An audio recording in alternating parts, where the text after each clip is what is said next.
You're watching Robb Report live at the North American International Auto Show. I'm Katrina Zisch, and I'm joined by Bill Ford Jr., the Executive Chairman of the Ford Motor Company. Hi, Katrina. Now, how have you really seen the Ford Motor Company change since you started on as CEO? Every year changes a lot. I think, though, what's different now is we're on the cusp of really a revolution which we've never seen before, which is morphing from just an auto manufacturer into a mobility company.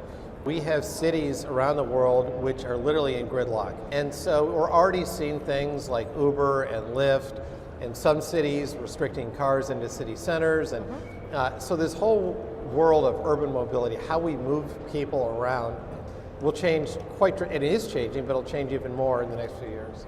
Now, how is that affecting the design of cars? We're working on things like autonomous driving. Yes, I've been hearing a lot about that. It's a buzzword. It is a buzzword. You know, self-parking, all these things that make city driving much easier. For instance, we announced today something called the Ford Pass, which can find you open parking spots. You can pay for it right from your app. You can reserve it from your app, so it'll hold the spot for you. Kind of wherever you look, technology is changing the game of the auto industry. I also want to talk a little bit about what you did with the Rouge plant in Dearborn. The Rouge was once the icon of 20th century manufacturing, and at its height it employed 100,000 people in one site, which is amazing. But over time it had kind of fallen into disrepair, and we started to reimagine what a completely green and human space could look like in a place like that.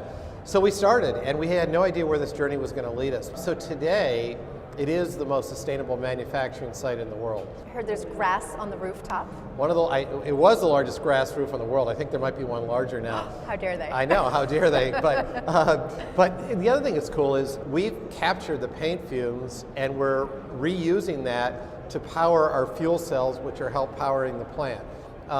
We have very low-tech things like permeable paving, so when it rains, all the water goes right down into the ground rather than flush through sewer systems. So you put not so great water into this swale of fields, and what comes out the other end is drinking quality water.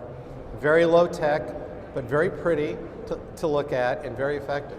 I think it's interesting because a lot of people wouldn't think that someone, of course, who's been in the automotive industry since birth, as you pointed out, would be so passionate about environmental issues and really combining that with the automotive industry and your products. That really started when I was in college. I became exposed to a lot of cutting-edge environmental thinking, and it really resonated with me. And when I got back to Detroit, I was appalled at the lack of awareness and, frankly, the lack of interest in this issue.